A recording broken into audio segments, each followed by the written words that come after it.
you definitely get a push right off the line. Hey everyone, it's Ben Hardy here, and in today's video we're going to be going over a 2020 Hyundai Ioniq. I'm sorry if I am mispronouncing that, but this is their hybrid that gets crazy good gas mileage. So as always, a huge shout out and thank you to Southtown Hyundai for providing us with this Ioniq. And again, sorry if I mispronounced that, but check out their inventory in the link below. Let's get into it.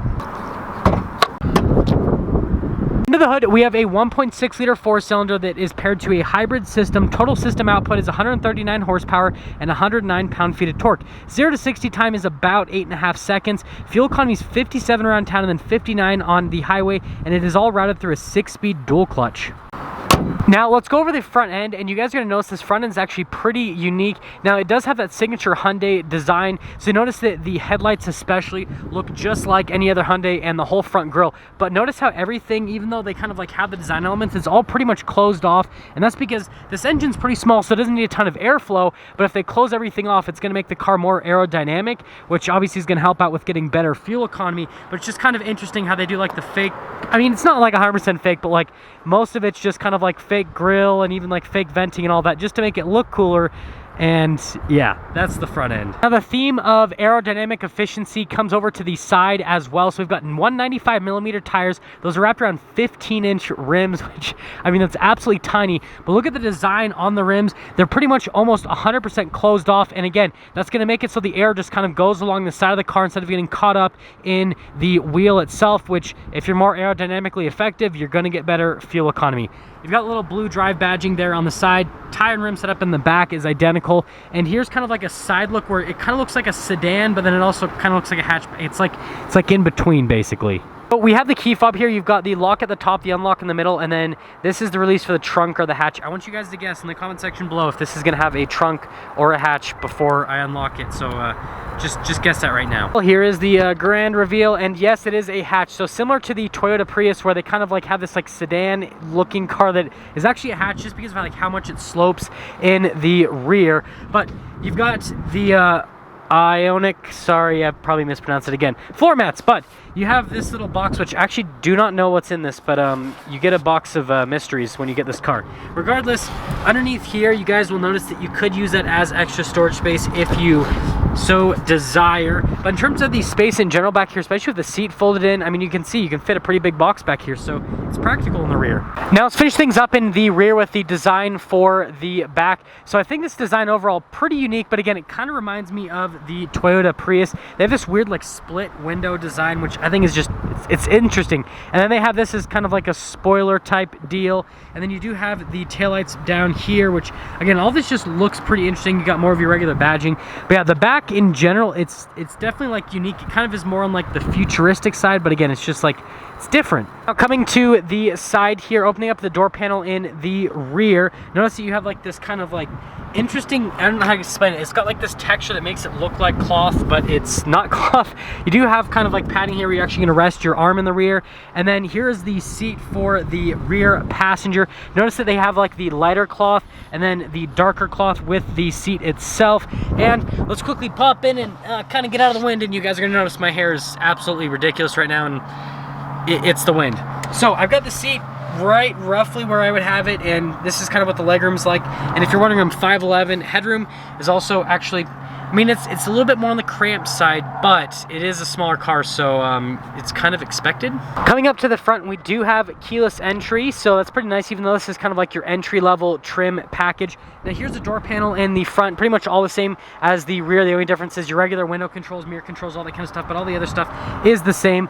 Now the seats at the front, again, same materials what's in the rear. Bolsters are a little bit larger. I actually like just the look of these seats. Like, this is really nice for a base model.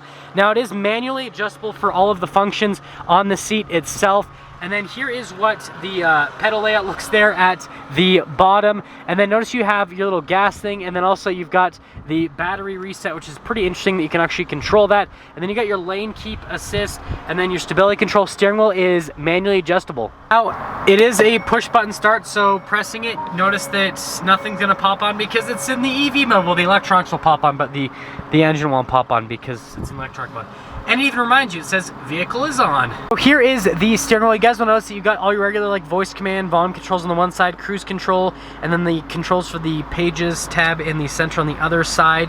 In terms of the feel of the steering wheel, it's kind of like rougher on the touch, but again, remember this is your entry-level model. And then you got the stock for the lights on that side, windshield wiper stock on the other side, and that's the steering wheel. Out here in the center, you guys will notice the whole gauge cluster setup, and if I shut the door, you notice that the door will shut, and it kind of like goes with it, which I think is pretty interesting. But you've got those little menu you can kind of scroll through. It just gives you different bits of information on the car. Pretty standard setup. I mean, most other Hyundais have the same system that this has, and so it's not anything like crazy. It's just that this one is a hybrid.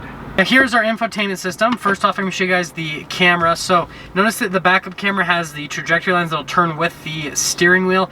Other than that, again, this is kind of like your entry-level model, so it doesn't have much else, but it's a really small car, so you really don't need that much in terms of a camera setup. Now, in terms of the infotainment system, notice that you do have all the buttons across. So, for example, I don't know which button I'm pressing, guys. I gotta make sure the volume's on. You can just press things to go on it's like shortcuts with everything. But the other thing that I want to touch on is actually the response time. So notice that response time on it is really good, and even though this is a base model, you do get the Android Auto and Apple CarPlay already available in the car, which is nice for an entry-level model. Now here's the section with the climate controls, and you guys will notice that it's a dual zone climate. And again, I'm super impressed that they did a dual zone climate in entry level. Usually cars that are kind of like in your entry level baseline, they just don't add that much stuff to it. And then coming down below, you do have a couple 12 volts and then a USB. Now here is the shifter for that 6-speed dual clutch. And guess what? This shifter comes with one of the most unique things you'll ever find in the car industry. The most blank switches I've ever seen in a car. Like every single one of these, I'm pretty sure, is a blank switch. So it's interesting. But you can manually shift through the gears yourself if you'd like. You've got this little like storage space you could also use as a cup holder, but it's kind of like interesting shape. And then you got like a real cup holder, but then it's smaller. And then you got a center console, which is kind of shaped like the state that I'm from. And in terms of the material on the top, it's pretty comfortable to rest your arm on. Now notice that, by the way, before we go in the glove box, you got nice like stitching on the dash. Again, that's nice for a entry-level car. And then you have the glove box as well, and that's pretty cool how they do like the trim that connects all the way to the vent. So like from an aesthetic standpoint, they did a really good job. Now up top here, we've got the little sunglass holder, and then you have your regular lights, which are just click on and click off, pretty straightforward. And then it's a lighter colored headliner, and it matches perfectly with the bottom of the car, so it like all matches from that perspective. And before I go over pricing, I just want you guys to hear the startup sound. And now the shutdown sound. That's just, it's different. For the first time, the lighting outside is just perfect, so you guys can actually see the window sticker. So you guys can freeze the frame at any part if you'd like with the window sticker itself. But here is the total MSRP right there, so $24,215. And then yes, we are going to take this out and see how it drives now.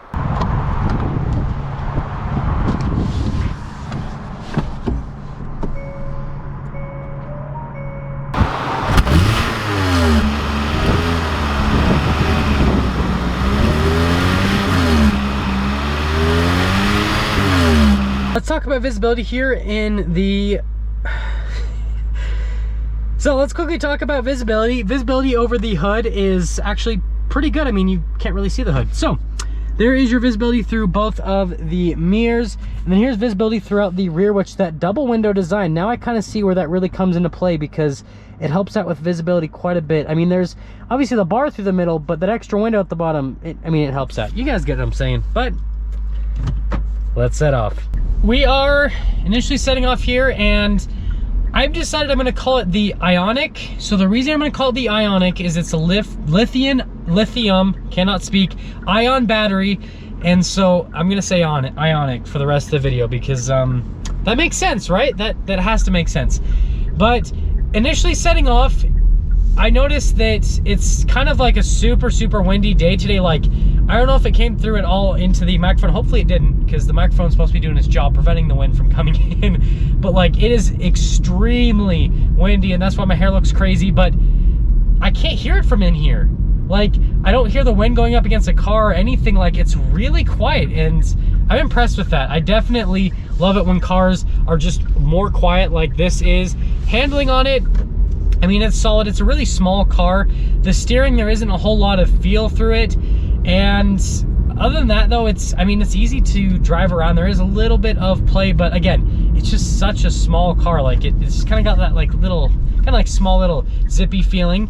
In terms of the ride quality, it's really smooth. I expected that. A car like this that has, what, 195mm tires, it's not gonna ride rough by any means. And again, it's just kind of like that smaller size car. Is this person gonna turn? Yep, we're good. Okay, now we're gonna get our acceleration with all 139 ponies. Ooh, so you definitely get a push right off the line. You can definitely feel the electric part of the hybrid system just like punch right when you go into it at first. But then once you get off the line initially, then it kind of dies off, obviously, because there's only so much that 139 horsepower can do from an acceleration standpoint. The instant torque though is really impressive. There is not a lot of hybrid vehicles, SUVs or cars that are in this power range that feel as punchy as that did off the line. So I'm definitely impressed with how they actually just put the power through. It's punchy, right? It's as simple as that. But I want to take another turn here at a little bit higher speed to kind of see how it handles this, see how the body rolls and everything. Yeah, there's not a lot of body roll. No, it's not like a crazy, like, you couldn't like take around corners crazy fast, but it handles slightly better than a regular car, and I imagine that they've kept everything down in the car, so it kind of helps out with the center of gravity. But let's get into summing things up with this. So at the price point that this is at, in the mid $20,000 range, and you can go, okay, they're not gonna go. People do not understand. Okay, now they're gonna go. This is Utah drivers for you guys. I hope you guys can understand that. But continuing along, this car is in that mid $20,000 range, and in terms of like a value proposition, I feel like it's pretty solid. It's pretty similarly priced to the Toyota Prius. It actually might be even a little bit cheaper. You get great fuel economy, which this actually gets better fuel economy than a Prius, because the Prius I reviewed was like high 40s. This is like high 50s. So I actually think this is better than the Prius. I like this a lot more. It's got really good safety tech, and remember, this is like the base model. So I think that Hyundai is they built up a really good car, and it's a good value. It really is. That is gonna sum things up on the 2020 Hyundai Ioniq, something with an I. And again, a huge shout out and thank you to the Kangarf Hyundai here in Southtown for providing us with the car. Check out their info in the link below. I'll see all of you in the next video.